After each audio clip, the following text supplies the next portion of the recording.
Welcome back to another episode of SNEED-CAST Industry Update, your go-to source for staying sharp in a fast-moving world of manufacturing, packaging, coding, and beyond. If you've been with us for a while, you already know the drill, but if you're tuning in for the first time, welcome. We break down the stories shaping our industry so you can stay ahead of the curve without having to dig through the noise. Let's get into what's making headlines this week. I'm your host Alexa, and today we'll discuss topics ranging from the USMCA tariff exemptions that shield Canadian and Mexican goods from steep US tariffs to the rising import taxes in the US and their impact on consumers and businesses. We'll also wrap up with a deep dive into the global negotiations in Geneva aimed at addressing the world's spiraling plastic pollution crisis. Let's get started. The global trading system is undergoing a seismic shift. President Donald Trump's sweeping new tariffs, now in effect across more than 90 countries, represent one of the most significant overhauls of U.S. trade policy in nearly a century. These measures are designed to address what Trump has long criticized as an unfair global trade landscape, with the ultimate aim of reducing the U.S. trade deficit and revitalizing domestic manufacturing. These tariffs, first announced in April, were delayed to allow negotiations and to stabilize volatile markets. As of August 7th, they're officially in place. The strategy is straightforward. Impose taxes on imported goods to encourage American consumers to buy domestically made products. However, the implications are far-reaching, sparking debates over their economic and political consequences. The tariffs vary widely depending on the country and industry. Laos and Myanmar are facing some of the highest rates at 40%, while Switzerland is grappling with a 39% tariff. India, meanwhile, is set to see its tariff rate jump to 50% by the end of the month, as Trump pressures the country to stop buying Russian oil. On the tech front, Trump has also threatened a 100% tariff on foreign-made semiconductors, a move aimed at pushing companies like Apple to invest more in U.S. manufacturing. Some countries have managed to negotiate deals to soften the blow. The UK, Japan, and South Korea, for example, secured agreements that reduced their tariff rate compared to the initial threats. The European Union also struck a framework deal agreeing to a 15% tariff on goods from its member states. These sweeping changes haven't come without challenges. Export-dependent economies in Southeast Asia like Laos and Myanmar are among the hardest hit. Switzerland, too, is feeling the strain, with its officials scrambling to negotiate a better deal. India has called the tariffs unfair, unjustified, and unreasonable, and vowed to protect its national interests. But it's not all doom and gloom.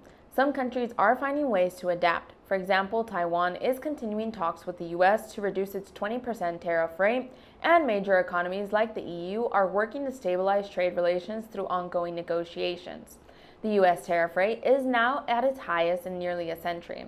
While this may boost government revenues, it's likely that American importers will pass these costs on to consumers, potentially driving up prices. On the global stage, markets have reacted with mixed signals. In Asia, major indexes in Japan, Hong Kong, South Korea, and China showed resilience, while markets in India and Australia took a hit. Politically, these tariffs are tied to broader goals. Trump is using them to leverage to address issues like illegal drugs and migration, while also pressuring countries like India to cut ties with Russia. And let's not forget the tech sector. Trump's push for domestic manufacturing has already led to a $100 billion investment from Apple. As economist Bert Hoffman aptly put it, now you can start to analyze the impact of these tariffs. And that's exactly what we'll be keeping an eye on in the weeks and months ahead. The United States-Mexico-Canada Agreement, or USMCA, continues to play a pivotal role in shielding goods from Canada and Mexico from the wider impact of increasing U.S. tariffs. Despite the aggressive trade policies of President Donald Trump, which have imposed tariffs as high as 35% on certain imports, the crucial exemption granted under this trade pact underscores the significance in stabilizing North American commerce during a time of economic turbulence. Under the terms of the USMCA, a substantial majority of goods traded between these three nations remain tariff-free. For Canada, nearly 100% of energy exports and 95% of other goods exported to the United States qualify for tariff exemption under this agreement. Canada's central bank noted that in the recent months, close to 90% of the country's exports to the U.S. have navigated duty-free access. Similarly, the trade agreement safeguards over 84% of Mexico's exports, with minor exceptions in industries like autos, steel, and aluminum. Notably, current U.S. tariffs on Mexican products, which were set at 25%, apply only to goods outside the scope of the USMCA. For Canadian and Mexican businesses, these exemptions provide a much-needed buffer against crippling duty rates. Leaders and experts from both countries have emphasized the importance of the USMCA in mitigating severe economic fallout. Canadian Prime Minister Mark Carney remarked on the robust state of Canada-US trade relations under the agreement, stating that over 85% of cross-border trade between the two nations remains tariff-free.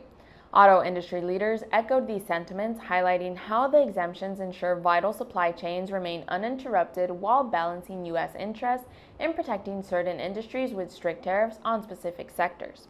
Nevertheless, challenges persist. Despite these exemptions, sector-specific tariffs have begun to disrupt major Canadian industries such as steel, aluminum, semiconductors, and softwood lumber. Canadian officials have noted that these measures are forcing local industries to rethink long-term strategies, particularly as some face unprecedented trade costs. Concerns surrounding the review of the USMCA terms next year have also raised alarms. Experts warn that any unraveling of the agreement could lead to large-scale economic disruptions, particularly given that 75% of Canada's and 80% of Mexico's exports are heavily reliant on U.S. markets. Looking ahead, preserving and strengthening the USMCA will be essential for economic resilience in North America. The agreement not only provides preferential access to the world's largest economy, but also serves as a stabilizing force during a period of heightened trade tensions. Without it, businesses would face unparalleled uncertainty, making long-term investment and planning increasingly difficult. In continuation with the tariff talks, as consumers, how will we be affected and what can we expect? The United States is poised to enter a significant new chapter in its trade policy, with import tariffs reaching levels not seen since 1934. Now that President Trump's latest round of tariffs increases are in effect, the average tax on imported goods will rise to 18.3%. These tariffs span a wide range of rates depending on the trade partner and product. Goods from countries like Switzerland, Laos, and South Africa have been hit the hardest, with tariffs set at 39%, 40%, and 30% respectively. While some countries, including Cambodia and Bangladesh, saw reduced rates from what was earlier threatened, the implementation of new tariffs on key trading partners like Canada, Mexico, and the European Union is adding intensified pressures to global supply chains. Notably, a 50% duty on imports of steel and aluminum remain in place, further impacting industries that rely on these raw materials. The challenges for businesses and consumers are mounting.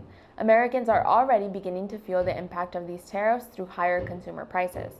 The Budget Lab at Yale estimates that prices could increase by 1.8% in the short term, equating to an average of $2,400 loss in income per household annually. Certain categories, particularly furniture, electronics, food, and clothing, are expected to see significant cost increases as companies pass tariff expenses down the line. For small retailers, these rising costs are straining profit margins, threatening their viability in an increasingly competitive market. Meanwhile, industries are employing various strategies to mitigate these challenges, albeit with uneven success. Automakers, for example, have largely absorbed added costs for now, while luxury eyewear brands like Essilor Luxottica have already raised prices in the United States. Retailers, too, are constrained. Many can no longer absorb the higher duties and are signaling that consumers will soon face fewer discounts and higher costs for everyday products. Despite these challenges, certain sectors could see some gain. Trade agreements under these tariffs include provisions designed to enhance U.S. exports, such as an arrangement compelling the European Union to purchase $750 billion in American natural gas, oil, and nuclear fuel over 3 years. Similarly, Vietnam has committed to importing $2 billion worth of U.S. agricultural products, including corn and wheat, over the same period. Yet, experts warn that this short-term boost for certain sectors may not outweigh the long-term uncertainty tariffs introduce, particularly for agriculture. Countries like China, a major buyer of U.S. crops, could further shift the reliance to other markets, compounding risk for American farmers.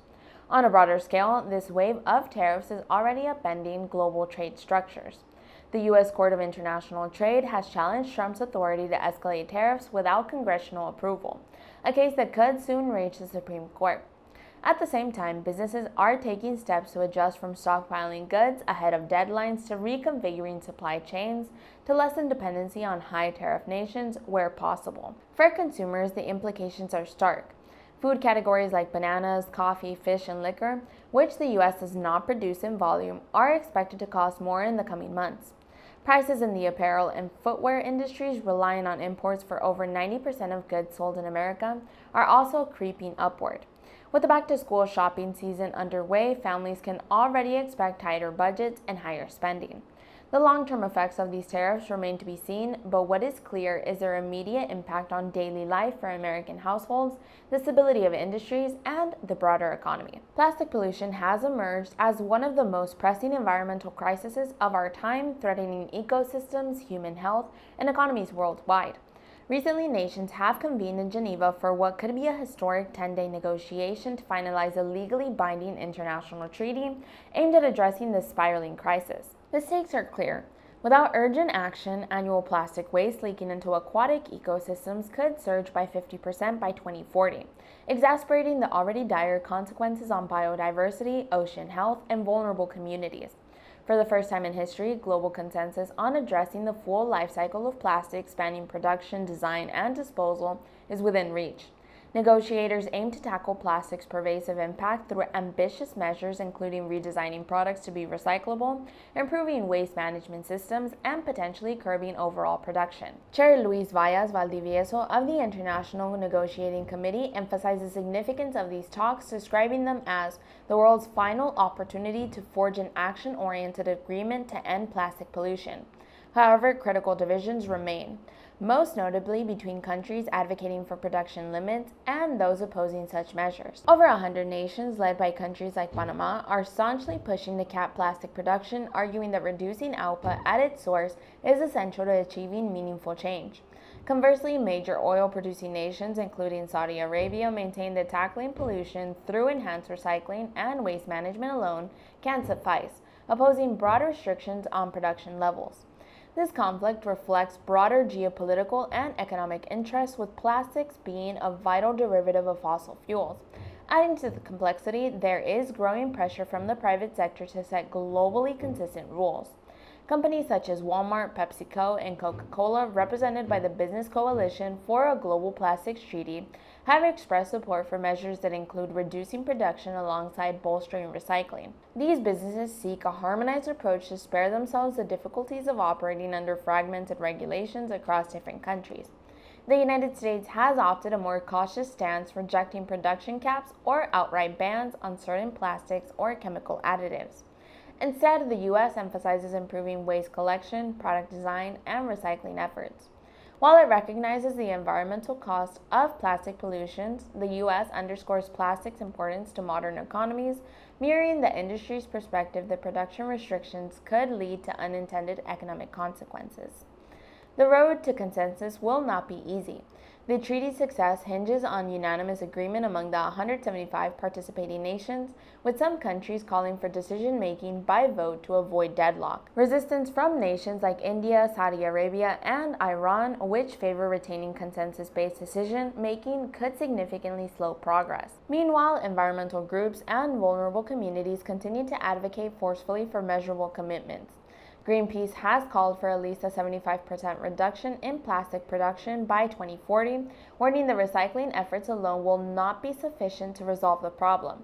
The implications of this treaty extend far beyond environmental considerations. Plastic pollution disproportionately harms low-lying coastal nations and communities relying on fishing and tourism. Indigenous leaders like those present at Geneva have highlighted the severe effects of their lands, water, and livelihoods caused by plastic production and waste.